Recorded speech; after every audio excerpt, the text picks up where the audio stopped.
Happy after Thanksgiving, Raider Nation. This is the giving of thanks. This is not about the politics of the world or about colonization or whatever else people want to make it about. People want to call it Turkey Day. People want to call it other things. Say, how dare you celebrate it? Blah, blah, blah, blah. I don't care. I can't control any of that. I can't change it. All I know is, you know what? We all need to take a day, be thankful for what we got, be grateful, be humble, and recognize our blessings. And that's what I'm going to say to you, my Raider Nation. Thank you guys for tuning in, listening to me rant and rave, and from the bathrooms, from the hallways, from the living rooms, watching me cry, do whatever I do. Thank you guys from the bottom of my heart for still being in my life. Sometimes you're all I got. We're all Raiders. You like my new Raider cap? Hope you do. I actually visited with my brother who is struggling in life to deal with certain things. And it's really sad, especially at a time of thanks. So I'm trying to be thankful, but he somehow got me a Raider cap. Everybody needs to rock a Raider cap. Everybody needs to rock a Raider cap, especially this week. Why? It's Chiefs week! In a couple of days, baby. And we're all Goonies. Love this shirt. Well, here it is, y'all. The game everybody waits for. Now, we all know that we lose pretty much every year to the Chiefs. And we don't have an outlook this year, from my perspective, that we are going to beat the Chiefs. But that's okay. Why? We're at least fighting in games with some spirit, some Raider spirit. Thanks to everything that went on that we don't need to revisit. Oh, those were dark days. Oh, those were dark days. But we see light ahead.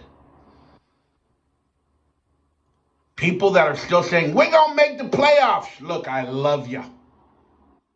I love you. Temper down expectations. Simmer down. Simmer down.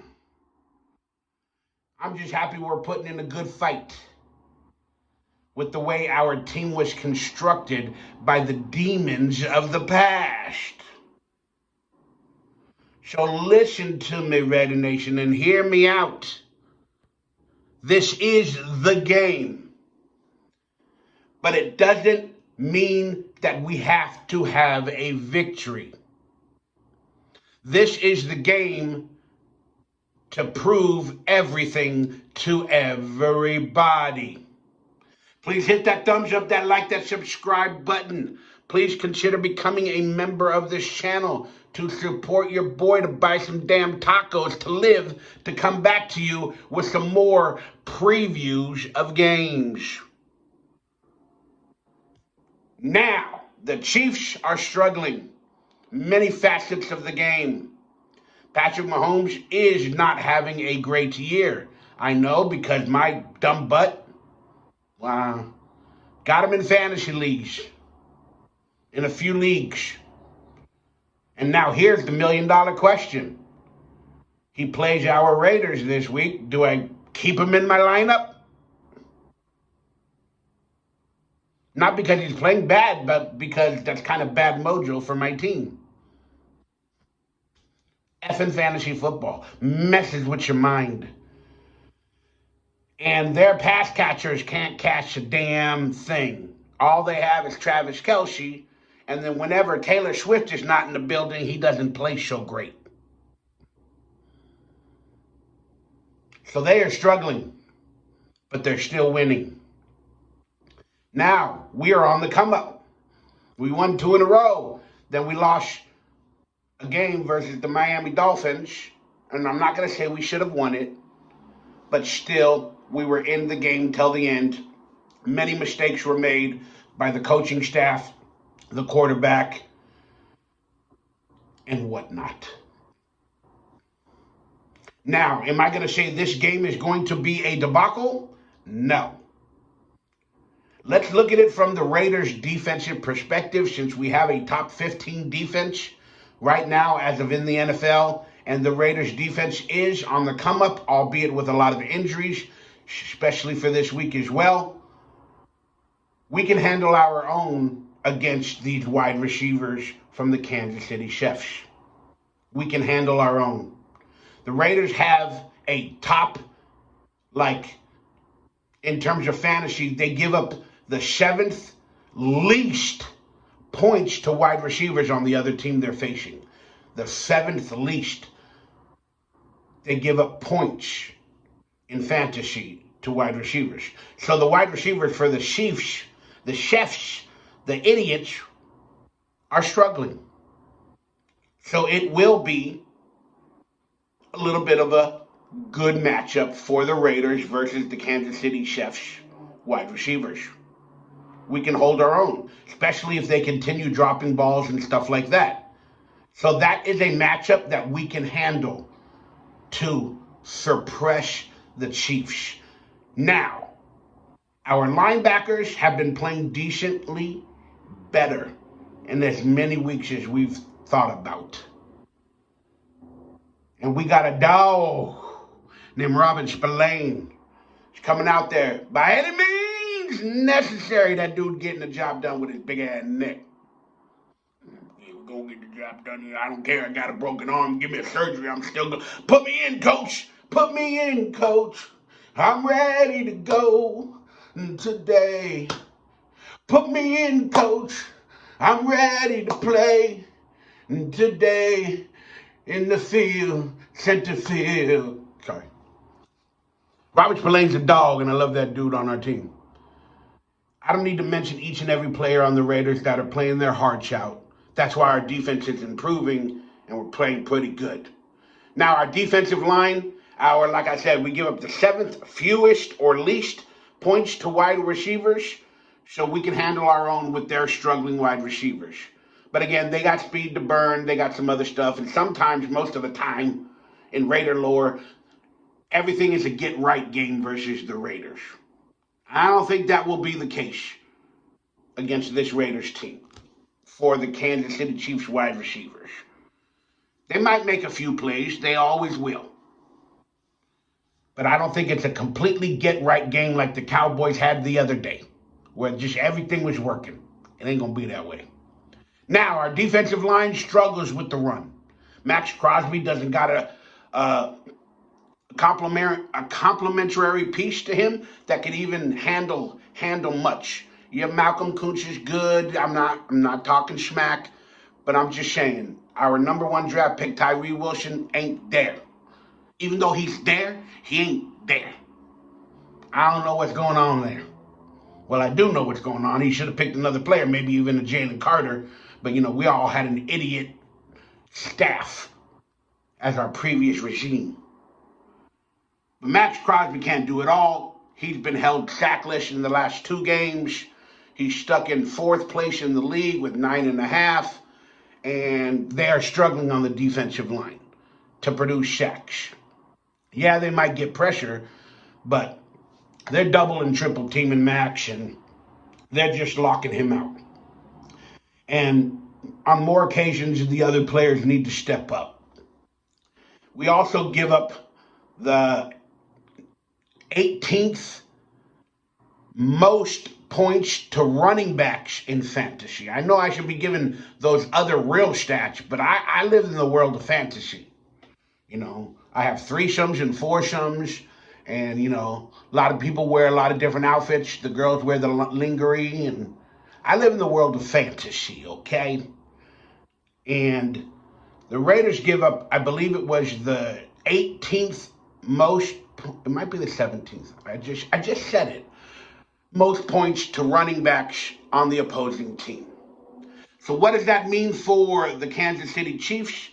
Well, since they are struggling with wide receivers and Patrick Mahomes, they're going to try to make it a get-right game. But if our Raiders cornerbacks and linebackers can handle their own decently, put Mahomes in some interesting situations, well, This, by all accounts, should be a Isaiah Pacheco game, a Jerick McKinnon game, a Clyde Edwards-Helaire game, also a Patrick Mahomes running around the field, making plays happen by running the ball.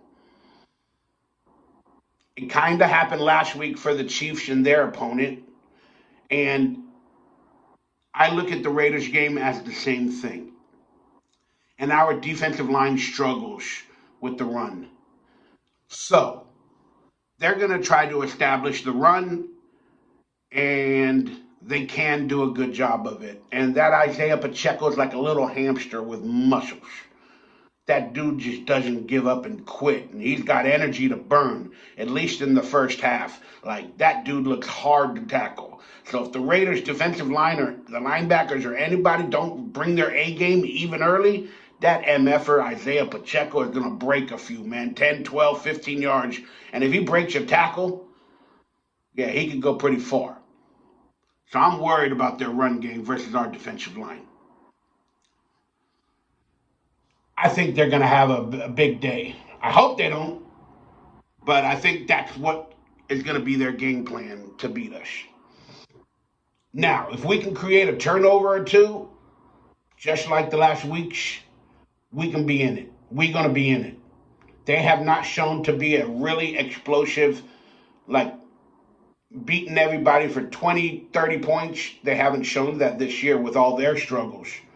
But we all know Andy Reid knows how to coach other coaches, especially a rookie coach, Antonio Pierce, who is starting to learn his own. And, there's a few wrinkles that he needs to figure out. And now let's just talk about, not the elephant in the room, because I'm the elephant in the room, but let's talk about Aiden O'Connell. A lot of people were, of course, on X or Twitter. People are like, bench Aiden O'Connell, he sucks. Everybody flip-flop so quickly to judge and to this and that. And again, we can go into who should be the quarterback for days. I'm happy that Jimmy Garoppolo is a veteran backup. That's all I'm going to say. Doesn't mean I want him to play. I just think that on certain situations, if Aiden O'Connell gets injured, I'm hoping if Jimmy G had to play for whatever reason, because we got rid of our old coach or whatever, that Jimmy G is a decent, capable veteran backup and can lead us to score and try to stay in games. Because, again, we are all about the just win, baby. But the controversy seems to be near and far, especially with a position of need like quarterback for us, the Raiders. And Aiden O'Connell, look, he is not the savior. For everybody with the passion and the love for every player, Raider player we have, that he's going to be the next Jim Plunkett, the next this, the next that, simmer down. Simmer down. He's a fourth-round pick, and he's playing up to a fourth-round pick. Yes, every player has upside. But the harsh reality of it is he only has a 4-game sample size, but he looks 50-50 at best as of these 4 games. He has now thrown, and of course, many other quarterbacks, I'm not comparing, he's now thrown twice the amount of interceptions that he has touchdowns. Again, he's coming into his own, learning little by little by little. And he even admits it in the press conferences. The NFL is hard to win at. It's hard to score. It's hard to even complete a pass. And they're doing as good of a job as they can to progress him. But last week was a scary sign when even the coaches and the quarterback coach, which is our offensive coordinator, admitted they were nervous and they didn't want to put him in tough situations. And they kind of coddled him for some reason with the play calling. Why would they do that? Unless at practice, they're still not seeing major progression, where they know that he makes mistakes in the red zone, or in certain situations he still hasn't completely figured it out or taken a big shot. And then, whenever there's a blitzing scheme or something like that, he tends to stay in the pocket too long, try to make a play, throw an interception. They see all of this on the practice field. So then that's why when we get into close games, instead of kicking the tires and going full speed and throwing out some big pass plays, what do? They dial it back. Because we're in the game, we don't want him to make a big mistake, and, we can still stay in this game. Last week was a little bit of an anomaly in terms of the way the coaches the game, the play called the game, going for field goals, not going for field goals, and the way they dialed the range in for our quarterback. It was not good. It was not the right strategy. So I hope this week, no holds barred with Aiden O'Connell. We've seen good from him. We've seen bad from him. Let's try to get the good out, but don't coddle the range in. And let's be honest, we're already going to lose. Not saying we will, but we already technically think we're going to lose to the Chiefs. Yeah, we know we can handle the game, but don't coddle the game in. Do not coddle it for Aiden O'Connell. Let's try to do some big plays. Protect Aiden O'Connell. Protect him as best as you can. And let's get some good plays out there. None of this flea flicker, trick play bullshit. Go out there, hike the ball, get rid of it within 3 seconds, make some damn plays. But they're going to come after Aiden O'Connell. Andy Reid is going to throw blitzing at him, schemes at him, and they're going to watch all the tape from all the plays he's messed up, and they're going to do exactly the same thing, and they're going to double it up. Andy Reid is going to try to make it known that Aiden O'Connell is not technically a starting quarterback in this league. Their defense has been on the come up. That Kansas City defense is playing real well right now, especially coming off the bye.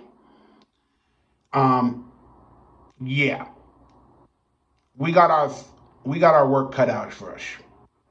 I don't know what's going on behind the scenes. I haven't really looked at all the details. Let's hope we get Colton Miller back. Josh Jacobs needs to play better.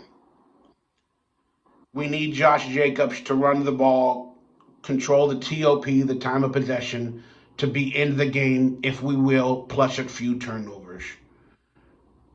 But I'm excited for this game because this is the game that we need to see progression from everybody.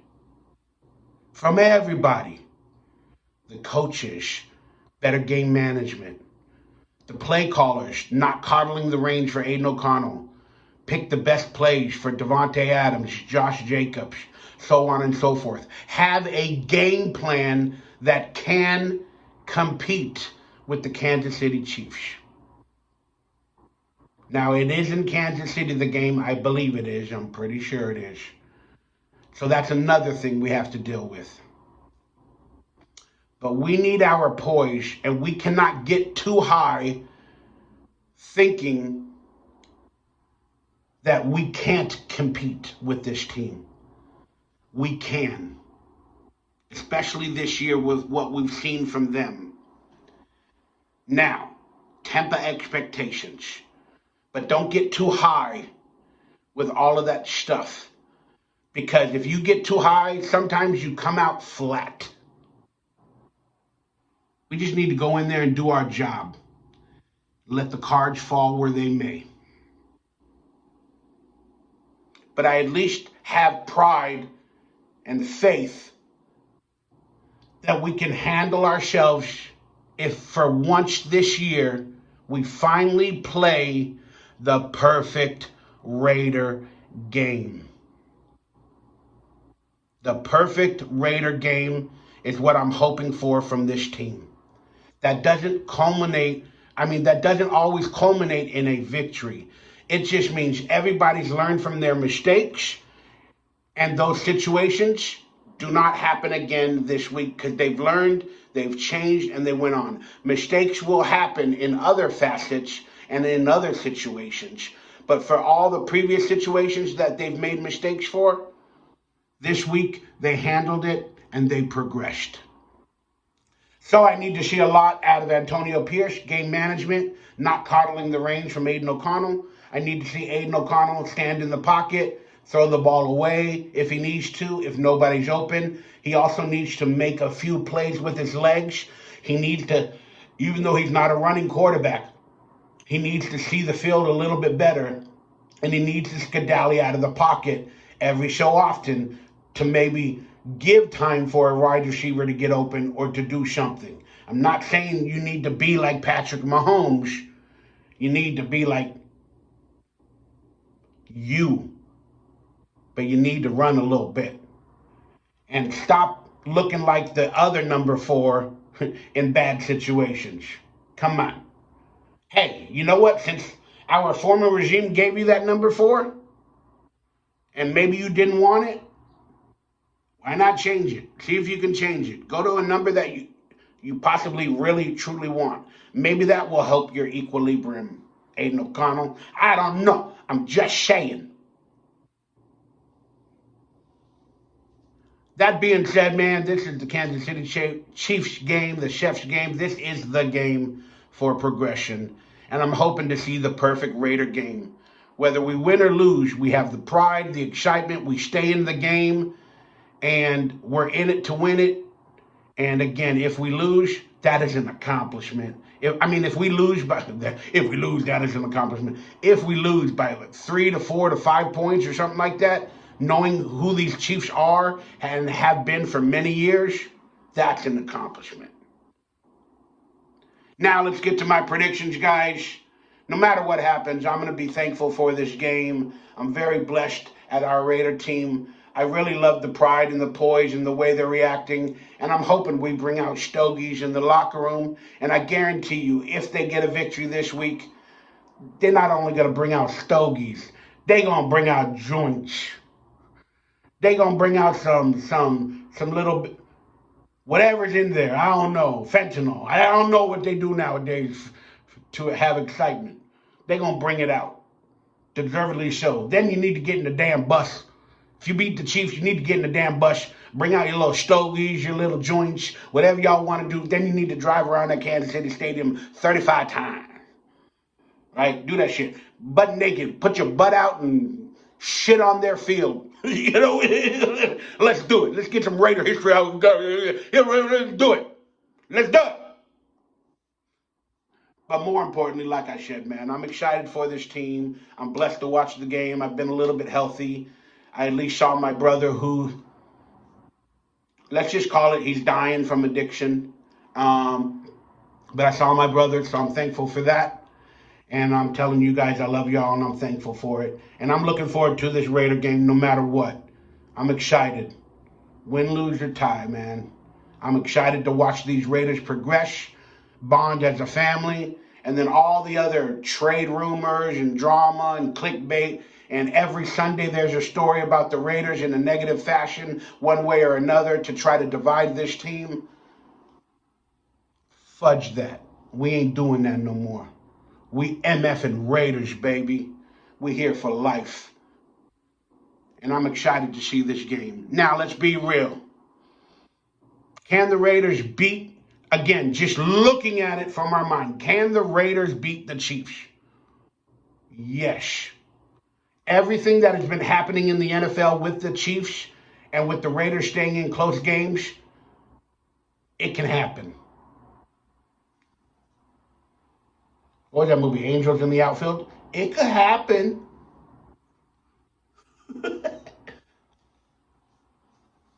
It could happen. If everything goes right and falls right and we have the perfect Raider game, it can happen. So I'm putting it out into the world, y'all. Let's get the perfect Raider game. What a win for our team would be to beat the Chiefs this year in a perfect Raider game. Somehow, by the miracles of football gods or Raider legends, it could happen.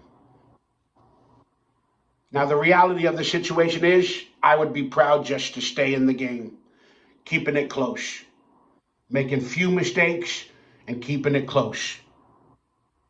My final score prediction is the Kansas City Chiefs 28, the Raiders 21. But you know we're going to get field goals in their show. 24. That would be a win to me in a weird way. 28-24. But I'm putting the game closer than many people have it. I don't know what the gambling odds are. Last week, the Miami Dolphins were 14.5 favorites. The Chiefs are probably 11.5, 12-point favorites. I think it's going to be a less than 7-point game. Unfortunately, I think the Chiefs win it, but I'll be proud of the team.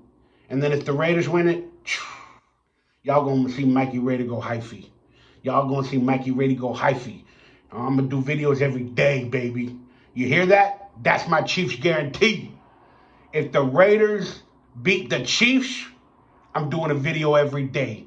We're going to hang out live. We're going to get hyphy. So let's hope for that. I'm Mikey Raider, baby. I love you, Raider Nation. God bless you. And no matter what happens, get hyphy for this game. No, don't even, if we lose, don't even let it be a letdown. Don't. This is the Raider Nation party game. Let's enjoy life and be thankful for everything we got, baby. I love y'all. Stay healthy, stay happy, stay blessed. Thanks for chiming in. And much, much more content coming soon. Live podcast with you guys as guests in the Raiders Roundtable coming in December. I love y'all. I'll see you soon. Bye.